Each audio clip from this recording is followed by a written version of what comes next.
So here's a thing we're gonna try and do every now and then.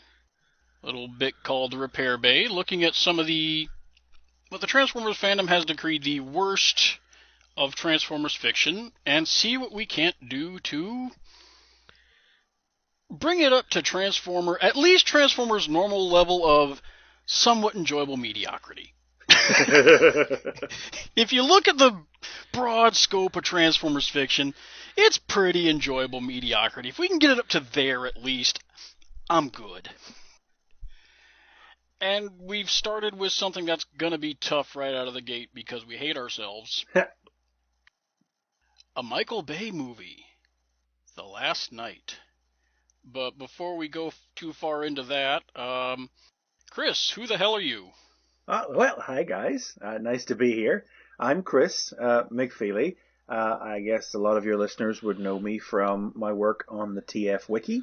And I've recently started a new YouTube series, Transformers: The Basics. It's kind of about like putting the wiki in video form for new fans. Is good stuff. It's been very, very positive reception so far. Lots of nice things said about it, so I'm quite glad it's going down well. And we'll link to your Patreon for that too. Yeah, thank you very much, guys. Yeah, that's me. I guess we'll do all the social media links and stuff at the end of the video. You can edit this bit out. Yeah, and we'll put it in the descriptions. Yeah. And Trent, who the hell are you? I'm Trent Troop, treasure hunter and explorer extraordinaire. I once climbed the Matterhorn in 3 days. No, actually... I'm Trent Troop. I'm a longtime Transformers fan. I'm Greg's co-writer on a ton of stuff, and co-producer on the Isle of Rangoon. I made all the puppets, and I do a variety of 3D printing and toy-related things on the side. Links which will be shamelessly strewn about hither and yon. Including a veritable buttload of accessories and Titans Master faces. Yes, I believe we finally crested 200 replacement Titan Master faces. It is a lot. Yeah. And there's only more coming. Yeah, it's especially now since I have a full excuse to hit all the Power Master engine blocks. Yeah. And Pretender heads and all kinds of stuff. Oh, yes. Lots of fun stuff to come. But, and who the hell am me? I'm Greg, and, well, yeah, I've done a lot of work through BotCons and through Hasbro directly, most of it with Trent, Isla Rangoon. Currently, my big wiki thing is toy pictures and cleanup of some of the toy-based sections, because I've already gone through and cleaned up so much of the old legacy stuff. But, so that's us. And, yeah. So, we're going to talk about seeing what we can do to fix The Last Night. I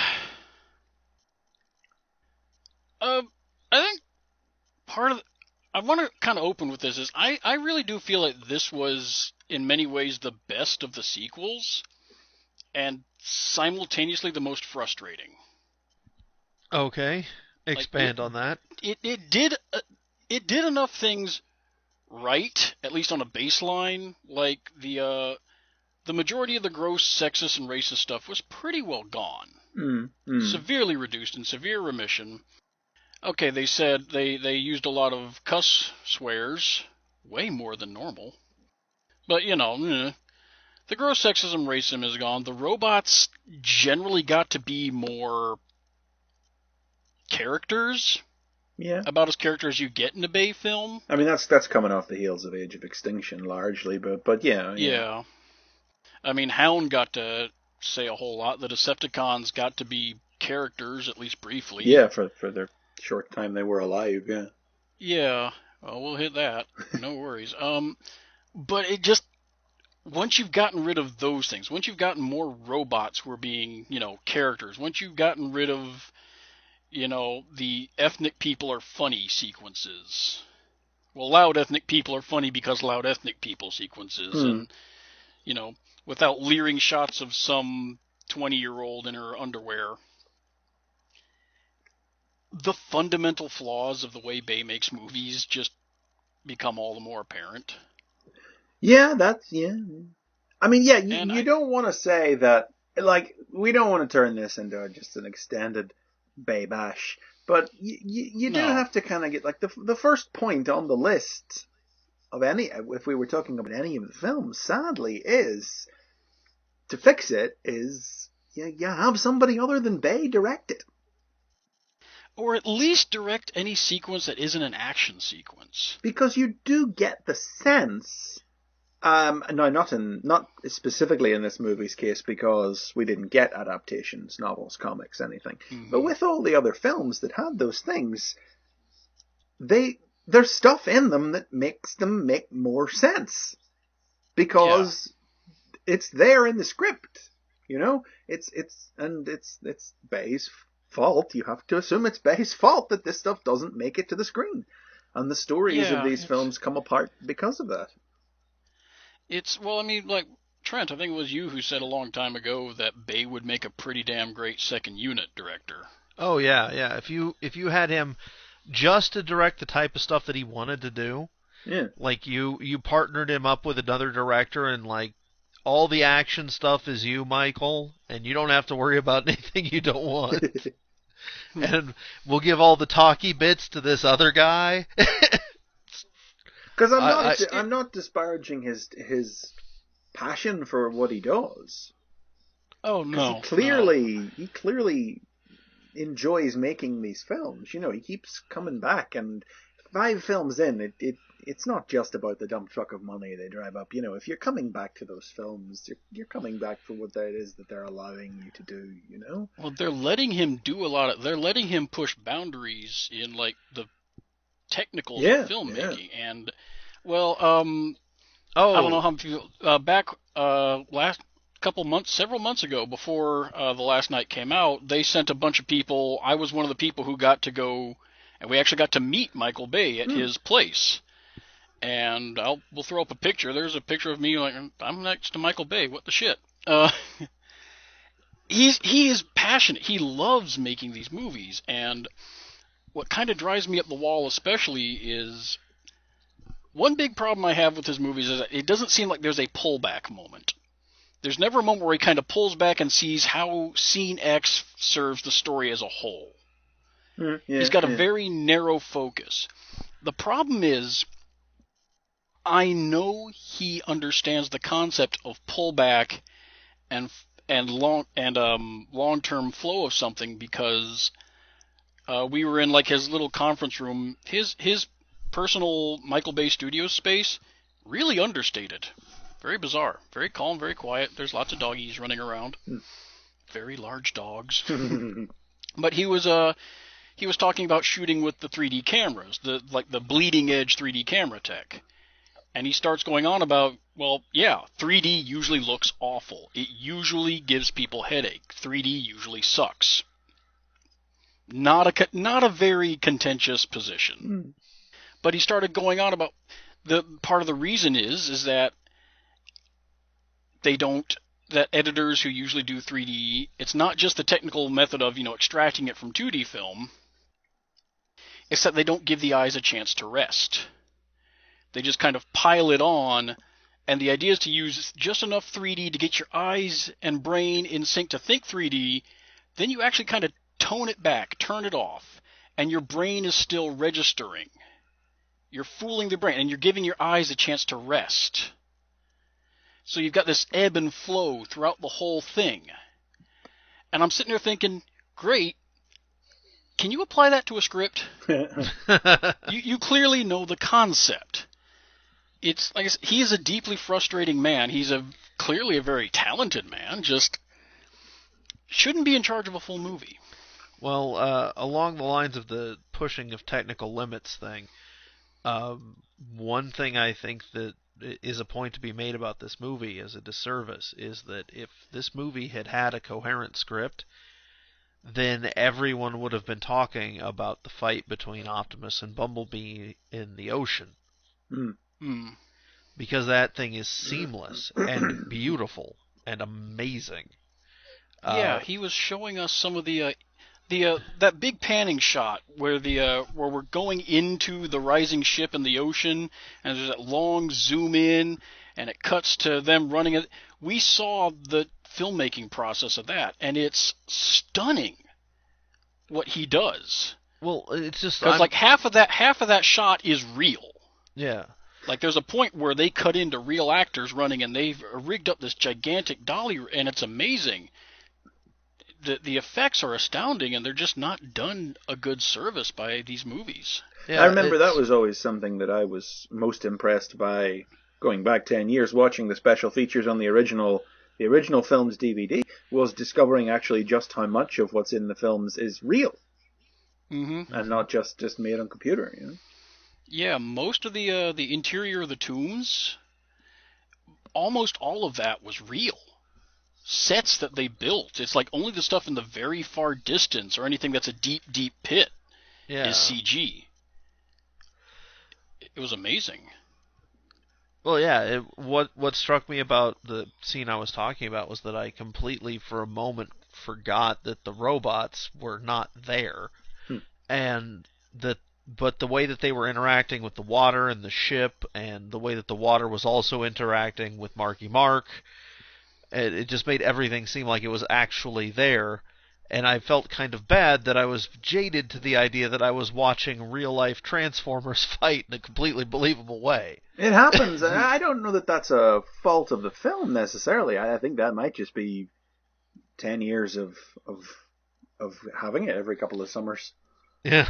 You know? True. I mean, I don't think I tell you, if I ever do rewatch the first film, I don't think the arrival scene ever loses its I think a lot of the first film still, holds up as far as that sense of awe goes. Mm-hmm. I think it's probably around Dark of the Moon that all starts to drop off for me. But I mean, I don't think I've seen Dark of the Moon twice. Now that I think about it, well, I think I've only seen it once. This is where I mean, and this is where I'm going to be the outsider in a very great sense here, which is that I think I'm not going to commit to this as a statement, but I think I have more time for Revenge of the Fallen than any of the other sequels.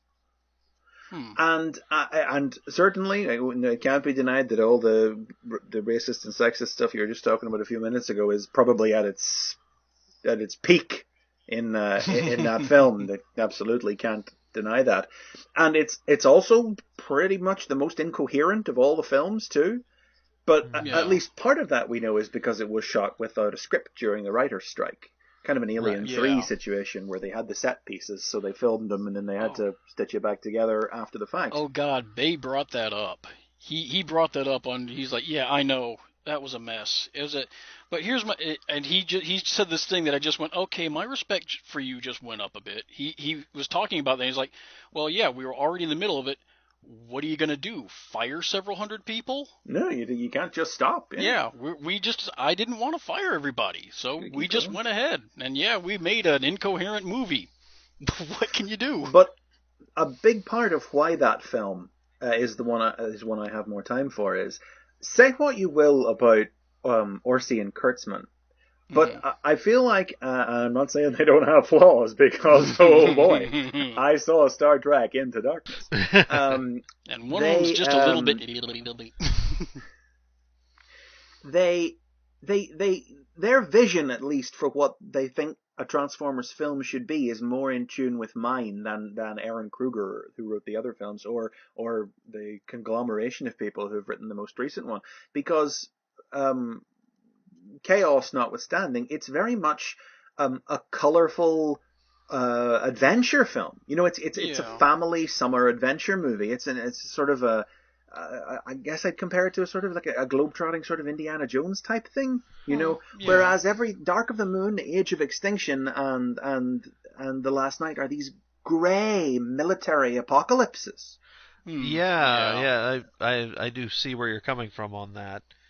And they wear on me. They wear on me. I feel like I could watch Revenge of the Fallen a couple times before I would watch one of those again if I was offered the choice, you know. Yeah, And I realize that does mark me as an outsider, but no, I can see that. I can see that. I have stated my reasoning. I would agree on that level. And, you know, say what you want about the twins, you gotta admit their fight with Devastator was pretty badass for the 1 minute that it lasted.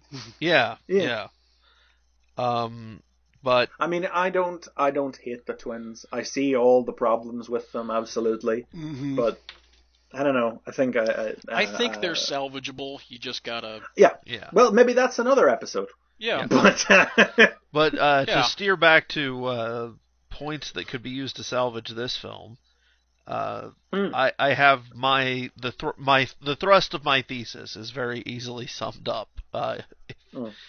which is there was one too many plots in this film, at least. Mm-hmm. I agree, but I'm not sure which one it is, if you know what I mean. Like Age of Extinction, that was 2 films. Mm-hmm. That was 2 films just glued together at the midpoint. You could see the seams on that movie. Yeah. There was one movie there about lockdown, and there was one movie there about Galvatron. Those were just two films. Yeah, just I'm not sure where the divide is. Where the divide is on. I'm entirely sure. Well, what do we go on then? It's the pointless little girl, Squeaks. Yes. And the human military. That plot. See, you're right, but I guess I don't think of that. Military first thing. Yeah.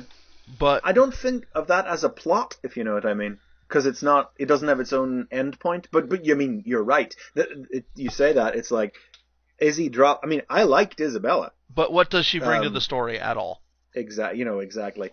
They feel like they're going for sort of weird combo, sort of BB-8 Star Wars sort of / Stranger Things with that. Mm-hmm. I really liked her. As soon as she was on the screen, I really enjoyed the character. Yeah. But then she drops out of the film for, what do we want to say, 45 minutes to an hour? Yeah. That's generally a problem with base. Characters just drop out. I mean, the Dinobots vanish. The mini Dinobots completely vanish. Yeah, most of the Autobots vanish. No reason for them to be involved. The third human anti-transformer human organization is completely pointless. Yeah. It doesn't contribute anything interesting or worthwhile to the story. And I mean, we know why that's there. Yeah, because it's Bay. And then there's the snarky antisocial hacker who comes up with the whole we're gonna swing part of Cybertron into another part of Cybertron. What the hell is he there for? I feel like he was only 10 minutes of the film total, though, but you're absolutely right. Well, when time dilates and moves weird in a Bay movie. Yeah. No, when I was going through the film, moves. I was messaging, I was sending texts over to Greg, because I'm bad, and they were like, they would be prefaced with the day. The last night, day 3, provisions are running low. We've had to eat one of the Sherpas. This movie makes no sense. Well, for me, I think the military aspect, which is something invariably, their existence as part of the grand lore, I'm okay with. In the same way that I actually really like the idea that Cuba is a Transformers haven, so you've just got these giant robots who'd rather be playing volleyball than trying to save the universe. Having them as an element I dig. They just didn't need to be. Here's the first thing that I would do to fix this movie without gigantic changes. Take the TRF and just make them background. Just make them some kind of, they exist. This is why we need to be careful. This is why Marky Mark is on the run. Replace them with the goddamn Decepticons. Yep. Yeah.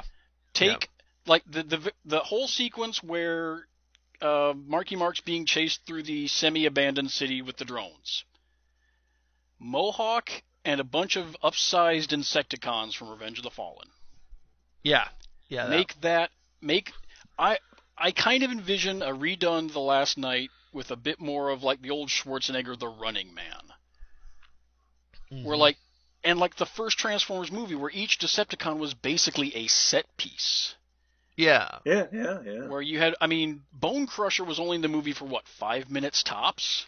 If that. But damned if he didn't make an impression. Yeah, because Sure. he brings in there's a specific environment his fight takes place in, and he has a unique sort of way of interacting with it, with his long arms and the raking claws and things. Yeah, and And he you know, tackles this Prime is for a little while. Yeah. the strength of the first movie, and I think Revenge of the Fallen wobbles a bit, but it largely has that. Whenever it wants to do a Decepticon force, it does generic protoforms and Yeah. reused models. But Ravage has his moment, Scalpel has his moment, Sideways got cut out of the film, Devastator has his moment, But then after you hit you hit the third movie, and it's like Shockwave was there. Yeah. And then suddenly everything's just blurring together. That sense of adventure set piece is gone and replaced with this grey military slog that carries over into this film as well. What you're saying, like just. But I mean, yeah, just think a junkyard fight with, say, Onslaught having his moment to shine. Mm-hmm. Even if he dies. Move on to Mohawk chasing them through these confined spaces. Then you have Barricade chasing them through the street. You do that was actually a nice sequence over long, but Barricade and Bumblebee dueling it out in vehicle mode. And I gotta say, I really do adore that the very end of that sequence, you've got Barricade rolling around in robot mode and just going, oh, that hurt. It's a beautiful little moment where it's like, yes, he's a living being. Yeah. He's evil as shit, but, underwater, let that be Dreadbot and, what's his name, Berserker. Let them have that moment. Let them be the ones to take out Bumblebee, and you think, oh no, he's going to die, and then Optimus Prime comes in and murders the shit out of him. Yeah, that's good. Yeah. That's one of the things that the intent on having a credible human threat has distracted a lot away from the Decepticons, which is a pity because the Decepticons are the most fun. They're villains are always the most fun. And it did take the films a while to cop to that. I mean, the first movie, the Decepticons, although they are, successful and largely quite memorable because of their set pieces, they are just monsters, as it were. Largely, they're not characters. I think again something. Not that I keep coming back to Revenge of the Fallen, but again something Revenge of the Fallen did work on from the first movie. Yeah, it feels like so close. When they started the sequence that, Suicide Squad-esque, let's introduce all the Decepticons, it was batshit. It was dumb. So promising, yeah. But it was a glorious kind of dumb. I love Nitro Zeus. I'm I so will glad buy Nitro his Zeus toy. has he's probably the breakout character of the film. I will buy that Nitro Zeus toy as soon as I can find it. Yeah, I can't find it online for anything less than like $40. I don't want to pay $40 for a $20 toy. Well, 25, whatever. Yeah, isn't it more like 35 now? Premium, no, platinum, whatever they're calling Platinums, I think, are 20. I think the Platinum Voyagers are 25. No, platinum deluxes are 25, aren't they? As soon as I'm able to get a hold of him, I will make I've had a lot of requests for a movie accurate head for him. And I will make the chains as soon as I have one to measure. He really does seem like the breakout. I mean, I just loved his sequence. That was a beautiful moment. It was stupid. He was a jackass, but he stood out. I love him. Well, yeah, that's the thing, is the Decepticons are supposed to be supervillains. I know that the movies have gone a lot more towards the military war angle, but ultimately the Autobots and Decepticons are the Super Friends and the Legion of Doom. And part of being a supervillain is being memorable, being colorful, and chewing whatever scenery gets put in front of you. Yeah. I don't think once you've accepted the idea of giant alien shape-shifting robot, I don't think you have to worry too much about maintaining a serious tone. No, I mean, it was to go back in time again, back when you going back to the first film. everybody, I think, was kind of trepidatious before the film came out. But for me, the moment when I realized, oh, wait, this might be okay, this might get it, was when we saw in trailers the scene of the Autobots trying to hide themselves in Sam's garden. Yeah, that keeps and me bending up around all the over house. the place. Is just a moment where even the filmmakers were like, "We did it. Yeah, We did it." We can be silly. We can have fun with this. Apparently, Mark Ryan says the same thing. Yeah, it's the actor that played Bumblebee Jetfire Lockdown. That for him, that was the moment when he was brought on, when he realized this could be fun and could be entertaining. I actually remember the message boards before the movie came out, where we just saw that clip, like Shia LaBeouf was on Letterman or Leno or something, or Conan. He was on some late night talk show, and they showed the clip of him, talking to his dad through the screen, and there's Bumblebee behind him just doing that, no, the hand motions, and off screen, what the hell are you doing? Just the way Bumblebee moved and was communicating just through movement. It was beautiful. And just more moments of that in these movies.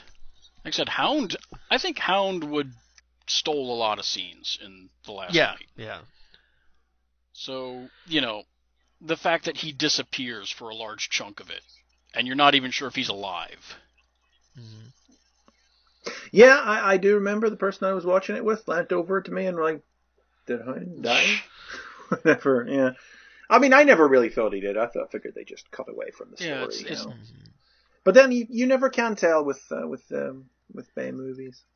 Although it tends to be, you rarely get through a film without a character randomly dropping out, and you may be left to wonder their fate. And then 3 films later, they come back. Yeah. Hi, Wheelie. So they were fine. Yeah, for example.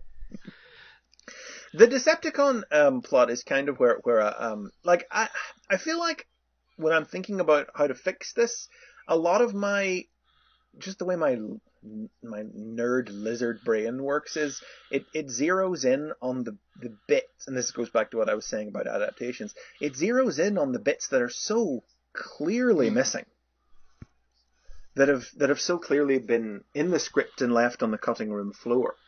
And for this film, to me, that really stood out, was like what the deal with Megatron's connection to Quintessa was. Yeah. Because that seems like this big black hole of a story point. Where the hell did he come from? Yeah, well, I mean, I feel like at the very least, the implication, it's all implied there on screen, because he's got the red scar on his face that Quintessa gives Prime, and he already knows about the talisman. I mean, whenever he starts talking about the talisman when he first appears on screen, I'm like, what? What is any of this? And they never say it, but it becomes apparent. But you have to, and it's a weird sentence, you have to pay attention and think about it. Yeah. To understand that he was always working for Quintessa from before the film started. She had placed him under her service at some point, and he was looking for the talisman for her. But and then it goes back, she's the prime of life. Did she reignite his spark? Is that why he's Megatron again instead of Galvatron? And these don't feel like idle speculations to me. These feel like things that were conceptualized. It's like the Bumblebee reassembling himself sequence. There is absolutely precedent in this series for this. It was from the last movie. It was half the plot of the last movie was the fact that they had unlocked this Transformer genome that lets their metal reassemble itself. I don't feel like that's enough of an explanation for Bumblebee. All it needs is like a throwaway line or something like his time at KSI. They did some experiments to try and unlock something. Yeah, it doesn't take much. Especially whenever you introduce it in a scene where everybody goes, well, he's dead. And they go, no. And nobody goes, well, why? Yeah. I didn't get hung up on it, because I kind of assumed going into the film that's what I was getting anyway. But yeah, like things like that. And I think the other big one is, although this one probably really is only a nerd brain thing. Pardon me, because we are Transformers fans, so we know what certain words mean that the normal audience doesn't.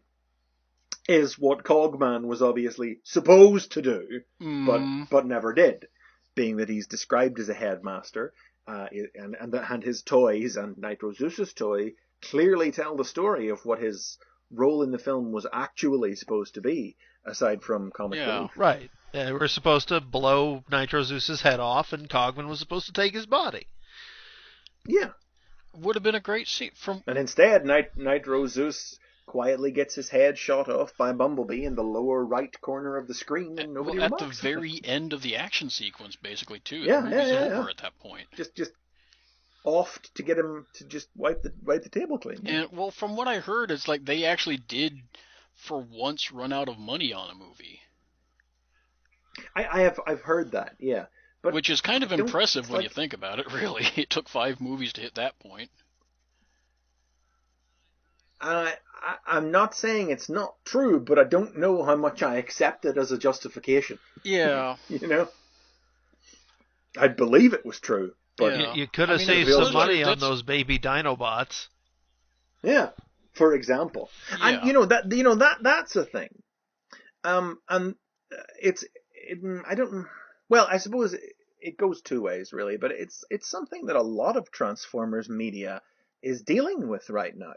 And the films have always sort of been in this position because the films have very much been the leaders of their respective corners of the franchise, and the toy line kind of just has to run along in their wake, if you know what I mean. But it's something that, for example, the Robots in Disguise cartoon has been struggling with as well, where we get all this stuff on screen and it's just not toys. It's just not. Yeah. It's just not reflected in the branding. And I'm not saying the comics are doing that a lot now too. Well, the comics are the comics. You know, they've existed independent of toys for long enough that I don't expect it from them, and it's kind of nice whenever some current toys do appear in the comics. But I never expect it of them because they're very much, a side project for the but when it's adult happening fans. Across multiple mediums, it's becoming a little more obvious. Sure, I mean it's universal across. It's then, but rather than an exception. But yeah, where. I mean, Baby Dinobots is a great example where and that's what's so truly perplexing about them is you'd swear that they were merchandise. Yeah. Mm-hmm. Because why are they in it otherwise? They look like they were born to be merchandise. They're the porgs of. Yeah. Yeah. They are the porgs of Transformers. And near as I can tell, the closest you can get is you can buy the Tiny Titan Changer Grimlock, which is adorable, I will admit, but... Yeah, and they even had that ridiculous Super Bowl segment about them. And it just seems weird that there was no merch done for them. Although... And they weren't part of the movie, basically. Well, no, I mean, they're just there for that one scene, basically. But... why is that scene there at all, except to advertise the cool, refreshing taste of Bud Light, But it's so... It's just frustrating. Well, there's a phrase, and you've said... it kind of comes up in a lot of fiction, but there's a phrase that I've come to really enjoy. Kill your darlings. Sure. There's got to be a point where you have to stop and look at a scene and go, I love this, but is it working at all? Does it fit? What's the point? Mm-hmm. But then you look at that scene, and it's like, who could possibly have felt that way about that scene? Yeah. It's so weird and arbitrary and doesn't have anything to do with anything. I mean, it's not even like they're helping him bond with Izzy. No. It's not that you couldn't find a use for them. They probably really fit into that Stranger Things / BB-8 version of this story that's mostly about her. Mm-hmm. Mm-hmm. But that's not what this film is. Yeah, and that's the other thing is it just seems odd that Hasbro didn't latch onto them even make the attempt. But, and I mean, obviously they have greatly reduced the amount of merch that they've been doing based around the films, kind of like exponentially decreasing with each passing film. Whereas I think we're at the point now where we don't even expect to see Cogman at retail. Have I heard that right? That nothing confirmed. Nothing out of official channels. That just kind of I won't call it doomsaying because it is that's the fandom's kind of we're worried. Mm. And at this point I would say it's not an unjustified worry. Yeah. No. Because I still haven't seen Wave 2 Deluxes where I am, and Which ones are Wave 2? Squeaks and Scorn. No, Oh, no, Scorn's a okay, Voyager. actually, well, believe it or not, I have seen those here in Ireland. I have a Squeaks. He's just over there. Oh, okay.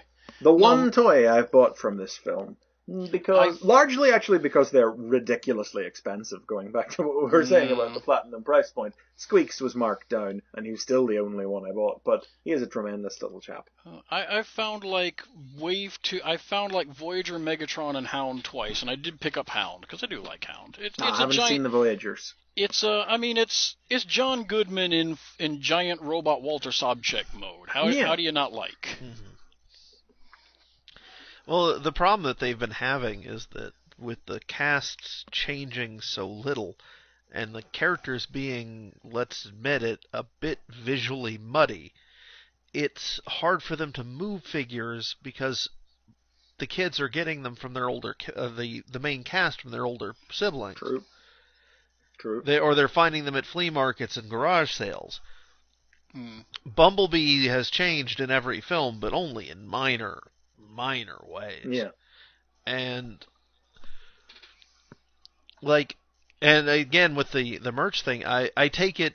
I mean, I haven't been paying a lot of attention, but like the only figure that they could make from this film that I would really, really want to have as a toy is senile World War I tank guy. And if this were Revenge of the Fallen, you could buy that toy. Yeah. I especially because he just sort of struck me as having a slight resemblance to Brigadier Lethbridge Stewart, Doctor Who. Yep. And so, like, having a robot version of the Brigadier just appeals to me greatly. But well, back to kind of fixing the movie. I mean, that's a sequence that could have been elaborated on a little more. Also, why are they not the cavalry at the end of the movie? Yeah, you have them come in. You have all these old, dilapidated bots, but they're like, you know what? This is our last stand. Screw it. This planet's been good to us. We don't need the military. Have a bunch of old, dilapidated Osprey transformers. Right, and I mean that's why they make the point of showing you've got these old Knight transformers, and then you got the transformers from World War I and World War II, and it just. And I mean the film is. The film's very vague. Like the trailers for it were like, "Oh, you want to know why they keep coming here, don't you?" And it's like, "Yeah, it wouldn't have been nice if you'd have told me." You know, the film's answer is Earth's Unicron, and that's why, I guess. Which means next to nothing to most of the audience. Well, I don't know about most of the audience. I feel like that's got a little more resonance to the general audience. I feel like a few more people know who Unicron. Well, all the kids are going to know it from the recent cartoons. Yeah, I suppose. But my point was that if you actually extrapolate on the idea that these Transformers have been arriving because the legend of the Knights has drawn them there, whatever you want to say, like a legend that maybe passed Optimus's team by, or just that they never conventionally mentioned, they conveniently never mentioned before now. But, you know, if you can then hinge the fact that the Knights have returned for the final act as being the inciting incident, the thing that motivates all these old retired Transformers who think they're past it, who never managed to live up to the great legend that brought them to Earth, that this is their chance and they can be the big cavalry run at the end. Yeah, that would have been I think that would have been more stirring and fun for people than the military and the humans and the Transformers have teamed up yet again. As they have at the peak of every one of these films. To not really do a whole lot, to be honest. No, yeah, the dragon comes in, Optimus isn't there, and then he is, and then, And the military just kind of shoot things, and then they continue to shoot things, and just to mix things up, they shoot things. Yeah, but... I mean, again, like, you look at the original... Squeaks does more than the military in this movie. Yeah. I mean, and say whatever all else you will about the whole pointlessness of the General Izzy Squeaks subplot. That was actually telegraphed. Yeah. Like, holy shit. Oh, yeah, they who knew these films could work like that? It was a literal Chekhov's gun. But no, it would have been But you magnificent to look at have like the Earth history of Transformers come charging up the hill for their last great stand. Tie into that title a bit, just run with that. And just not have it be I mean, and hey, Cybertron. well, let's when you say tie into the title, let's talk about that and how it means nothing at all whatsoever. I mean, there's something that really needs, I don't know, fixed is the right word for it so much as just excised. This idea that the titular last night means anything, because it doesn't. It just doesn't. Because it's just kind of randomly Marky Mark. Yeah. Yeah, because the robot decided to give him the talisman. By the way, who was the robot? Was it supposed to be one of the knights who left the ship to find somebody, or was it somebody who'd come down from space who they left the talisman behind them? Who? What? No? Why? Who? Or is whatever. Optimus supposed to be the last knight? Because he's kind of... I mean, off the back of the previous film, which was talking about how there were these great knights, and Optimus was the last knight that Lockdown needed to capture, and then it turns out this movie's about an entirely different bunch of knights. And weren't the Dinobots knights? Didn't we have... Yeah. Well, I mean, it's almost like this movie doesn't make any sense. And that, and it's like we joke about that and about how that is the case with a lot of these films, but that is what makes this one a much larger exercise in frustration, because it is truly the first, aside from what carried over from the first movie into Revenge of the Fallen, the Allspark fragment and Megatron being dead and stuff like that. It's the first one that's actually been about actively picking up plot threads that were left over and carrying on with them into something else. Or that's what it appeared that it was going to be from beforehand. We had Optimus leaving Earth to go and find his creators. We had Quintessa being in the film. We had the idea of the last night, and these were all on the surface before you saw the film. It wasn't stupid to assume that these were extrapolations of plot threads that were left over from Age of Extinction, because you got Quintessa, you got to assume that's the creator. We're talking about the last night, and Optimus was and then you watch the film, and no, these things aren't related at all. How is Quintessa tied in? Like, they never bothered to tie her in with the I mean, I'll be fair. I could see them not bothering to account for the Allspark because it's been 10 years. Yeah. But the fact that it's totally divorced from the creators of the previous film, what's that about? And it's not helped that that whole plot line is delivered with such a leaden thud. Yeah, it just literally Optimus just thumps down onto the planet and and by the way, in. Earth is Unicron. Oh, okay. Yeah, there's no huge. I mean, I maybe let out a little gasp because it means something to me, and I was wondering if that's where they were going with it after a point. Before she announced it, I was like, are they going there with this? Is that what they're doing? So to see that they was kind of neat. And which kind of invalidates that little end stinger bit where she's like, Unicron. It's not a surprise anymore, honey. It's just... everybody knows. Also, I'm just kind of shocked that Quintessa is the first grand cosmic villain that does not like to boast in grand, sweeping bombast about their own importance. Because that might have gotten us some goddamn-zition.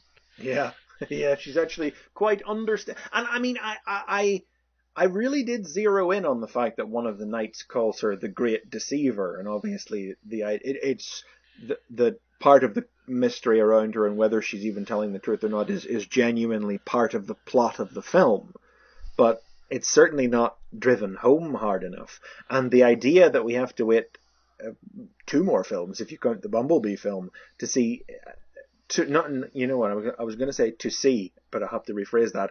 To hope that any of this gets followed up on as dangling plot threads. It doesn't create anticipation, it just creates exhaustion. Yeah. And I think, it's... The connective tissue in these movies is always weak to non-existent. it's every one of these movies, I walk away with like, I liked this bit, I Yeah, liked this chunk, I liked this character. I wish they were in better movies. These movies are almost invariably less than the sum of their parts. absolutely.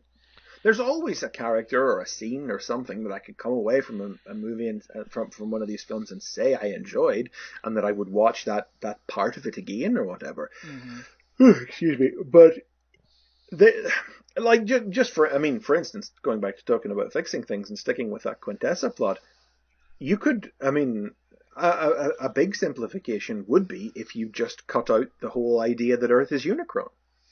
Save it for the teaser. Sure, it massively simplifies the lore behind it, because it's literally one whole extra level of lore complicating a very simple concept. Yeah. She can just want to drain the Earth. Yeah. Why not? She could just, she could just want to drain planets. He just sees the Earth as a threat, and let's face it, at this point, she wouldn't need to brainwash Optimus that much to make him agree, because Earth's been kind of shitty to Transformers. Right. Yeah. And I guess I was going to say that if you take the Unicron bit out, maybe if they had explored the idea that this whole ancient predestined link between Earth and Cybertron, like they did in the Prime cartoon, whenever they started talking about how Earth was Unicron and that they were, Primus and Unicron, two halves of a whole, etc., etc. Yeah. But they didn't do that in this film, so removing it doesn't actually affect the whole "this is why they've been coming to Earth" bit. Right. I'll say, that's why I don't think they ever explained what the shit Unicron was in this. No, they just say Cybertron's ancient enemy. Yeah. It doesn't mean anything at that point. It's one of those one of those things you see. It's not massively common, but licensed media like genre movies like this have been pulling stunts like that in recent memory, where there's an in-universe reveal that means nothing in universe. It's only there to have meaning for the audience. Like, for instance, when we go back to Orson Kurtzman Into Darkness, whenever John Harrison, I think was the name, wasn't it? Turns out it was secretly Khan, and in the universe, it doesn't mean anything. It doesn't change any of the other characters' relation to him. But it's solely there intended to make the audience go, I know him from another film. Yeah. And, that's literally whenever they go, Earth the is R2-D2 Unicron. and C-3PO moment from Rogue One. It was like, well, guys, we Star didn't need Wars. that. Can excise that very clearly. I don't know. That's Star Wars. That's just keeping up a tradition. They have to be in the film. That's the law. Yeah. But it's It's not one of those reveal moments wherever the film presents it as a sudden piece of new information that changes everything, but really it doesn't. It really is just Unicron. I know him from another film. Yeah, and again, this goes back to one of those things where if Quintessa had actually done the type of villain narrating that they should have, you could have easily explained what Unicron was if you wanted to keep it, or deliver another reason for plundering Earth's resources, like its natural energy is more compatible with Cybertron than any other world, or whatever. Like, I feel like if they were going to do that, that should have been the obligatory pre-title card flashback sequence. Instead, I don't. Jesus, you talk about the last night, day 3. I think I was on day 5 before we were past the King Arthur stuff. It's like, oh my god, this only needs to be 45 seconds long. Why is it still happening? Oh, I had the exact same response, and Greg can confirm it. Because he heard me bitching about the whole thing. I love Anthony Hopkins, and he's clearly having a blast with this, but oh, yeah. This is beyond an exposition dump. This is an exposition funnel crammed in your mouth. Well, I'm just talking about the first, the pre-title card bit with the King Arthur. That was so long as it was. But then it does that weird thing, where it's like, it then, the film, then you get the exposition funnel where we're told, where Marky Mark and British lady are told Vivian. I that, remember the character name. Vivian, That's about yes, it. big Vivian. They're told stuff that we as an audience already know because we watched the friggin' film already. Mm-hmm. You got to save this stuff for the right time. Yeah. Like I said, no pullback. No pullback. Yeah. You don't realize that you've already done this. Oh, and the movie is very tiring. Just Well, yeah. It's exhausting. Um, It does feel like it's just like the action sequences, as well crafted as they may be, just feel like they just go on Well, and just on. how did you put it, Trent? What Bay's trying to replicate? The feel of like a roller coaster. oh yeah. He wants a roller coaster that's all zooms. He wants. Yeah, there's never a climb. Yeah, there's never a climb. Yeah. And I mean that works for about 15. I mean I've been on the Transformers the 3D ride. A tremendous It's great. ride. Oh yeah. It It's is great. I've been on it too. Yeah. That was the first thing they brought us to on that last trip. It was like, yeah, we're taking you to Universal, and I'm like, oh, okay, been here before, but sweet. Also, Yeah, I I bought went some when- merchandise when, I didn't realize existed before then. But, I went when I was at BotCon. I rode that thing like 3 or 4 times. Yeah. It's a great ride.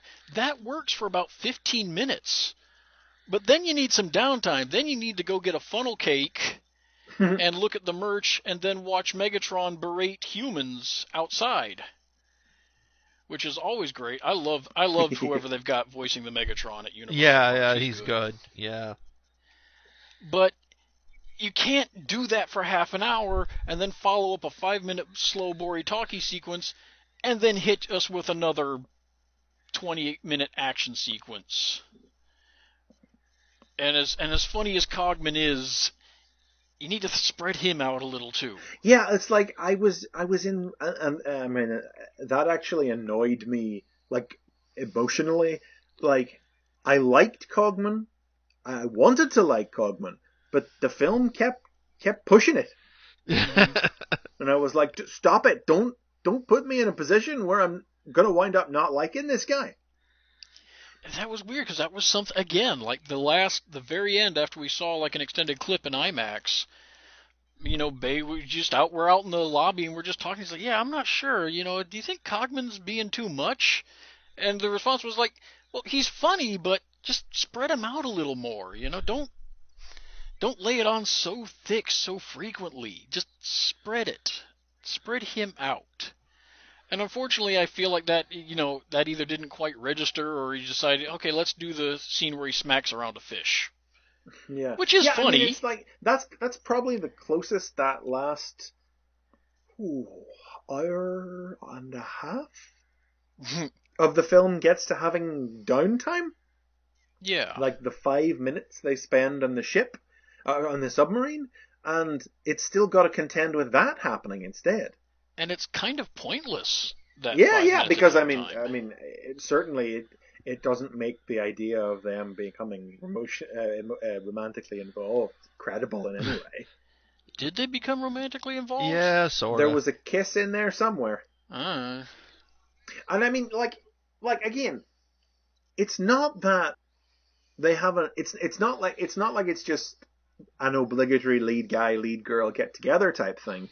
They do set up the idea that the whole familial thing with Cade. He's lost he's been separated from his daughter. Isabella comes in, kind of a surrogate daughter thing going on. He talks about how she doesn't have a mum anymore and all. You know, the groundwork is there for it, and then you hit the end point. But like we say, the connective tissue. Yeah. You know, it hit. If it's there, it's atrophied at best. Yeah, it's like it's the most rote collection of slap slap kiss kiss stuff that never becomes credible. Yeah. Also, again, Hot Rod. Why? I liked Hot Rod. No, I liked him, but what is he doing there?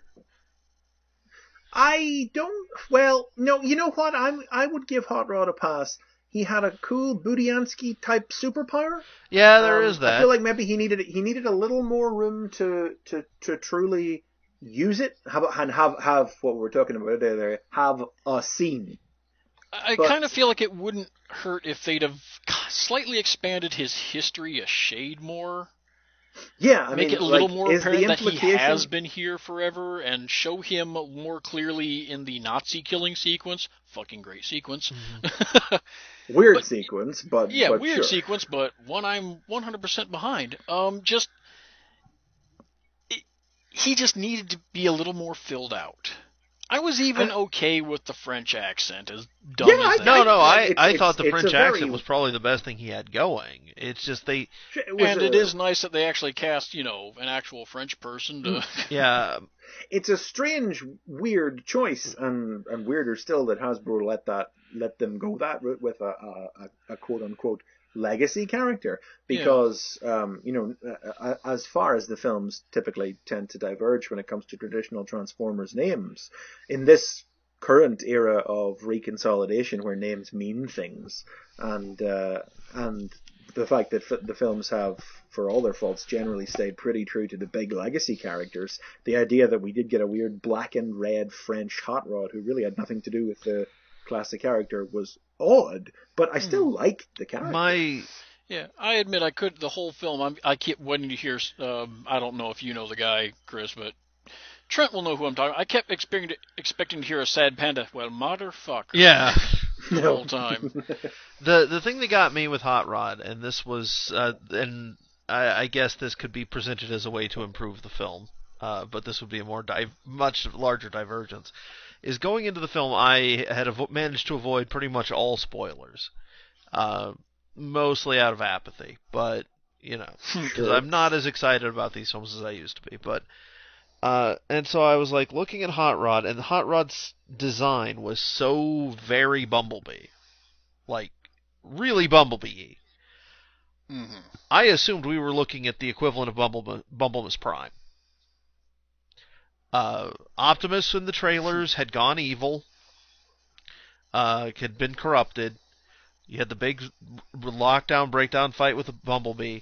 I thought Bumblebee was taking Autobot leadership, Well, he did. He just didn't and that his change to do upgrade it. form would be the Hot Rod form. Since Rodimus Prime is a dopey name, but it would still evoke, and you certainly don't want a Bumblemus Prime. Well, I Yeah. think at this stage, what we were talking about in our last little discussion with how Hasbro values Bumblebee as a character, I don't think they'd let Bay get away with that. Yeah. No. That's something they'd stamp down pretty hard on. Sure, it's not like Bay knows or cares Yeah. who are what Hot Rod is. Yeah. If Bay wanted to do a Bumblebee gets upgraded to become Autobot leader, they probably just wouldn't. They probably. I don't think Hasbro would necessarily stop him, but they wouldn't. They'd probably Yeah. just keep his name the same. But Yeah. again, I had been devoting a whole lot of brain power to the whole thing. Sure, It just sure. seemed like, Neither did they. yeah, Yeah. it just seemed Well, I will like. say this will. I mean, at the very least, I was shocked that there wasn't some kind of, comment on how similar they were visually. Well, I think that they're supposed to be like brothers in arms or something. Yeah. That could have just been easily done with a little more fleshing of backstory. Right. But on the subject of Bumblebee, I will say that going forward, there's a weird papery sound. Is that you, Chris? Oh, it might be. Okay. Going forward, I'm really interested in seeing how the Bumblebee movie is going to turn out. Yeah, yeah. I'm really interested to see how a Transformers movie will pan out with somebody else. Well, not just somebody else at the controls, but somebody who has produced stuff that is a critical darling. Mm-hmm. Yeah, and totally divorced from anything resembling the style of the rest of the film series. Yeah. I mean, I've just the whole time I've made this point elsewhere, but it's just like, okay, let's see what we've got here. It's a pseudo prequel set in the prior century, supposedly lighter in tone and a smaller cast, doesn't star a white dude, and is produced by somebody who's not really a big name but has done a bunch of stuff that the that critics have really enjoyed. Am I talking about the Bumblebee movie or Wonder Woman? True. Not saying that the Bumblebee movie is going to be Wonder Woman. I don't have that high a hope. I feel like the But Bumblebee there's movie, it's going to be a real, it's going to be a litmus test. yeah. It's going to be, okay, well, first, operating on the assumption that it will be halfway decent. Mm-hmm. If it's not halfway decent, fair enough. That's fear number one. Fear number one is it's just as bad as anything else. Yeah.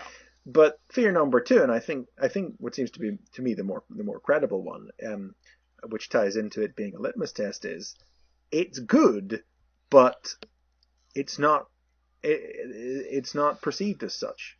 The brand has become too toxic after 5 of these films to course correct, despite whatever attempts they might make, and that the earth is salted, as it were. Mm-hmm. That is a legit problem. I think a lot of that could be overcome with how they advertise the movie. Well, I mean, I'll give them credit with The Last Night. They did a pretty good job with the general advertising of this film, I think. Well, they were very open about it. They were very well, but I suppose I'm talking about the social media openness and fan interaction compared to how closed off the previous films were. I mean more just the tone of the commercials. Yeah. If they can do something where they don't do this, your world is going to end. Big important shit. Look at all of us staring at something off camera. Serious bullshit. I'm Michael Bay. If they avoid that, play up. I'm gonna need to hear John Cena's theme tune in there at some point. Play up the fun. Yeah, you've got John Cena. You can't take that too seriously. John Cena's beyond the stage where he can be taken to he's like at early The Rock stages of making fun movies. Yeah, no. If they do something I like John Cena a lot. If for the first 15 seconds I can't tell if it's a Transformers trailer or a new Herbie, that'll be the perfect level of tone, I think. Yeah, just play up the fun. I mean, yeah, you can have the action, but you just lighten the tone. Hit us with some 80s cheese. And we can't be more than a few months out from seeing the first trailer for it, really, can we? Even though I think filming has only really just sort of started, it's next summer, right? I think so, yeah. Yeah, so I mean, before the end of the year, surely. They, if I have to make a guess as to where they're going to go, I'm going to bet you're going to see a fun trailer with a hits of the 80s Guardians of the Galaxy style soundtrack teased. Sure. And you know what? I'm fine with that. I'm fine with it too. Yeah. I mean, I feel like, although you get a lot of people griping about Bumblebee and his radio voice, and this most recent film has given him his voice back, you have to assume that this movie will go right back to radio voice again. And trying to channel that Guardians of the Galaxy hits of the 80s soundtrack approach is not a bad one.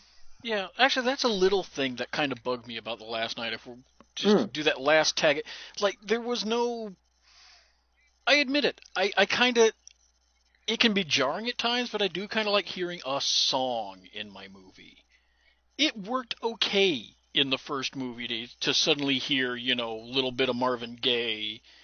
I don't care about whoever the hell they had do the themes, but it was like, just in the middle of it, they're listening to, who was it, Linkin Park as they're driving to the ownership. Yeah, I don't like Linkin Park, but it's a human moment. It's a grounding moment. It works, So hearing those familiar bits in something weird like Transformers, you know what? As loath as I generally am for, hey, remember this thing you remember? In moderation, it's a nice grounder. Well, also, I mean, going back to how this thing was kind of evoking a little bit of the Stranger Things thing, Stranger Things managed to make something feel very drenched in the 80s, more drenched than actually being in the 80s would have been. But while without ever actually giving in and being the nudge nudge wink wink. Hey, this existed. Yeah, Type of tapping it.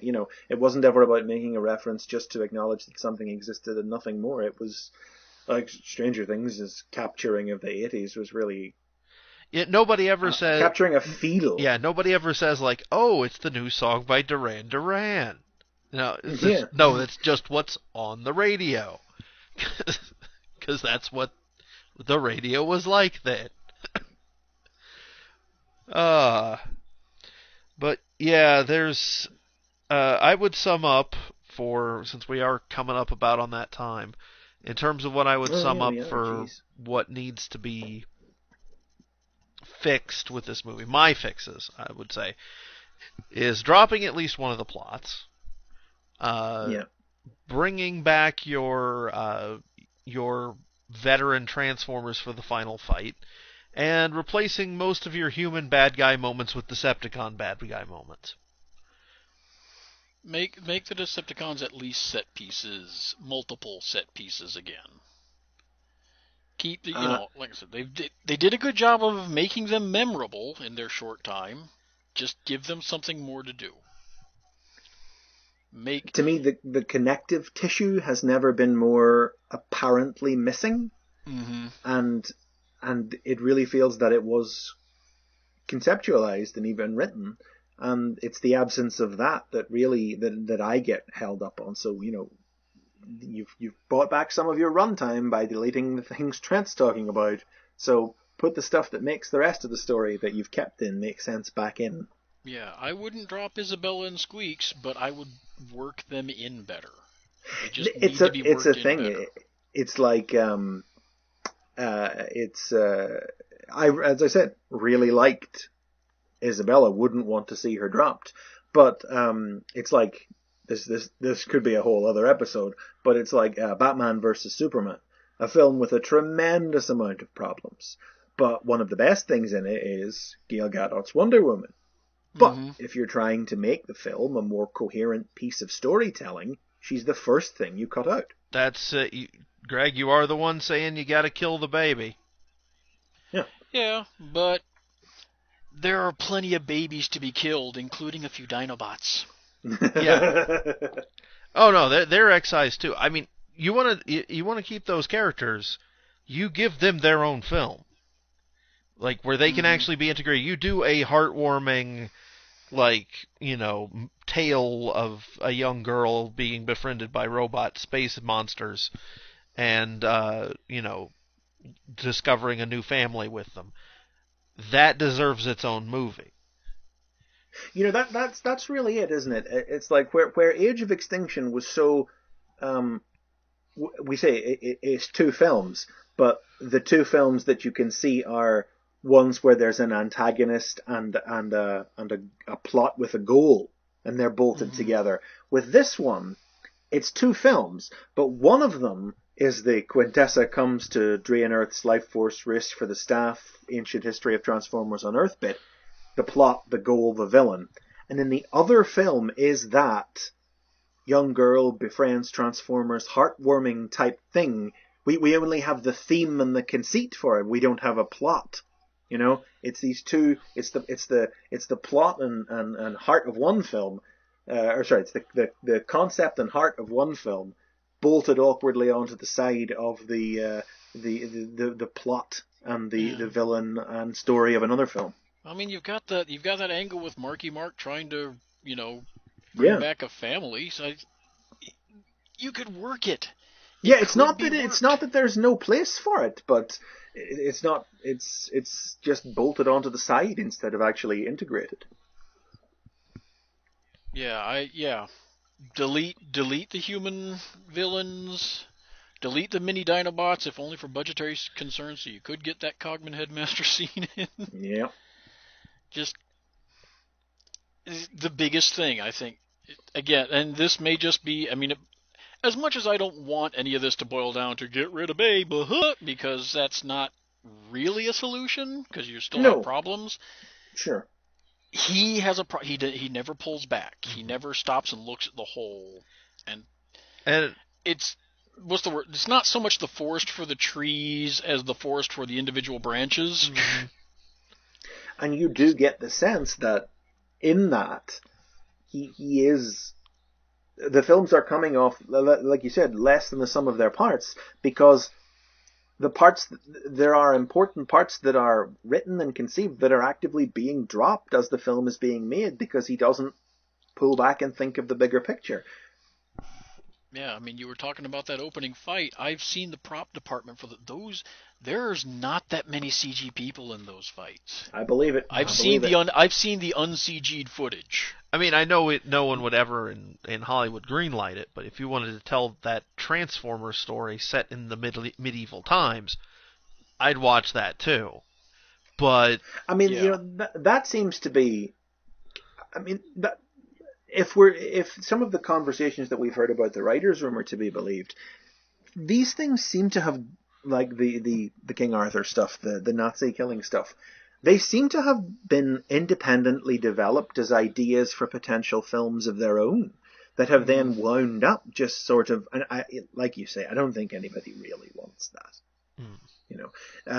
It's very IDW Evolutions-y, it's very Dreamwave-y, it's very, well, look what they turn into in this one. That's all there is to it. It's seeing them in a different time and place turning into something else. There's nothing emotional or human or in the storytelling sense you can't do in the modern day with that stuff. right. But the idea of a Bumblebee prequel set in the 80s works because it is actually hinged on the character of Bumblebee, presumably, forming his first real human friendship, something like that. We'll see how it goes, you would assume. And just living through one Decepticon. Yeah, yeah. And that there's a reason to do that story. It's not about being in the 80s. It's just set in the 80s because it kind of has to be, and It's a character also, piece. Yeah, it's a character. Yeah. Whereas World War II Transformers and King Arthur Transformers aren't and wouldn't be good ideas. But then it's like they're just these little leftover sweepings that are just sprinkled over the top of this film as well. I mean, I had high hopes off the back of the announcement of the writers' room, honestly, because I know when you look at the film, like when you step back and look at The Last Night, clearly that writers' room did bring some actual attention to lore into the proceedings. Mm-hmm. It wasn't Hasbro who rocked up and said, "Put Nemesis, call the evil Optimus Prime Nemesis Prime, and make Earth Unicron." That was somebody who did their homework in the writers' room. And there's all these little bits. I genuinely enjoy Day Trader. He was He's a fun addition. He's it's even without having to call him Retgar, which he should have been. But what are you gonna do? There's all these little bits, and it's all great. It just never gels. It's like somebody went to a buffet and just started grabbing whatever they could without really thinking about how it becomes a meal. Yeah, it's COVID. So you've got gummy bears on your steak. That's one of the. It's like a Fred Wolf Ninja Turtles pizza. Yeah. It's kind of, again, jump back to Revenge of the Fallen again, but because that film is so random and so piecemeal, it is made up of a lot of weird, kind of like free-form thoughts on, well, this one can be an insect, and the cat spits out the balls, and the balls all become one guy, and then the construction vehicles become other people too. And then the little one is a crab, and it's just people were just spitting out ideas. They're so random. It's like we've had and then the three ones are a bike, and the bikes can become one together. No, that's too much. Take it out. I mean, it's like I gotta admit, I dig the variety. Oh, sure, variety's great, but it's like there again, as so much with these films, there was no hand on the shoulder that said, no, stop. Hold it back. Dial it back a little. Because the first one is very straightforward. It's just Transformers. They turn into a thing. That's the thing that they do and that they are, and that's it. And then Revenge of the Fallen is like, it's going up to a point where you would think maybe the third or fourth film would have taken the concept to. It's like suddenly after the success of the first one, they just went nuts and they were like, they can be anything and do anything. And then the third film comes around again, and then it has to pull everything back down again. And Dark of the Moon, maybe that's part of the whole grey military apocalypse thing I'm talking about, but it also does feel like things have been pulled back down a level, because it's back just down to being Transformers, and they turn into one thing. And then you have Laserbeak in there, who's just and that then you've one got the Driller, nice... and you've got Yeah, Michael Bay's need to push a spectacle and increase every time. Well, the Driller's not, it's more of a, but you know what I mean. It's not Yeah. it's not a robot turning into that thing. And then Age of Extinction doesn't do anything outrageous, but it has the Dinobots. We're ramping back up again after Revenge of the Fallen was kind of running before you could walk, and then we hit this movie again, and it starts to do those stranger things, like have an Autobot merchant just suddenly rock up one day, or the watch that killed Hitler. And they don't in this one feel like they're quite... I'm not saying that they jail, like you're saying, they don't really jail, but they don't feel like this weird random freeform thought association Transformers like Revenge of the Fallen did, because we'd worked back up to that point again, so Yeah. Not sure what my point I is. do like the watch that killed Hitler. Oh yeah. Especially just the way Hopkins delivers it. Let's face it. I love him in this movie. That's one thing I will absolutely give Michael Bay. He hires the right actors to play themselves at 12. Yeah. Yeah. And that is both like that's why you've got Alan Tudyk and Kelsey Grammer just be... Oh my God, Kelsey Grammer was a scary motherfucker. Yeah. Kelsey Grammer as a villain, I think more people need to go to that well because of that movie. Yeah. That and something we didn't really get to know. I'm glad the Bumblebee movie will scale back the scale of disaster, just because this movie did a terrible job of selling us on, hey, planets are colliding. It's like there's literally no... You can't possibly go any higher than that at this point. That's it. This happened. It wasn't great. And where do you even go now? It's a scale that the human brain just can't comprehend. Yeah, exactly. Yeah, I'm watching whatever it was, Hong Kong or wherever, getting literally scraped off the face of the earth, and I'm like, whatever. Right. Where the robots at? Yeah.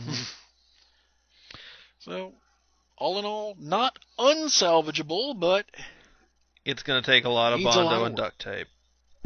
Yeah. But I'd love an adaptation. I would genuinely love, not so much with Age of Extinction, wasn't bothered. This one, I would genuinely love to see the novel or the comic adaptation of this. Yeah, there let John Barber have it. It was Barber who did all the movie tie-in stuff, right?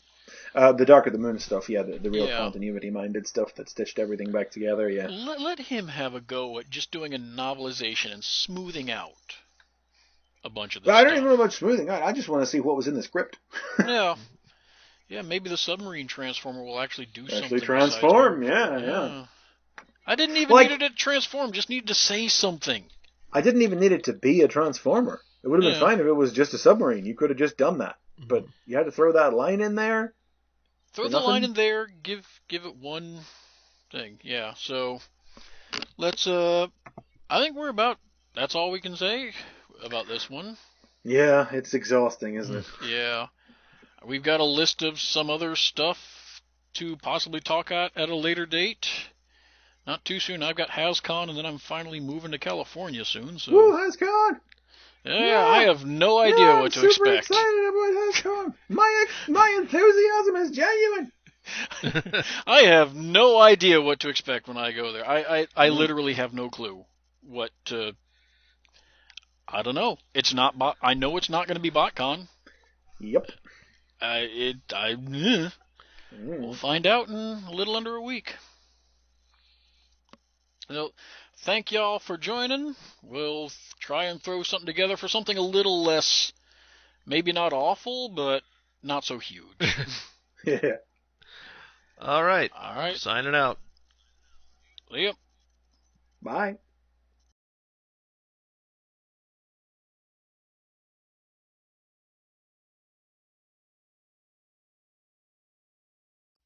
Hey, Pipples, if you liked our nonsense, want to give us a like or a subscribe or leave a comment down there somewhere. You can also do us a big solid by joining our Patreon, where you'll get to join us for live streams, get early access to the newest videos, and other such things.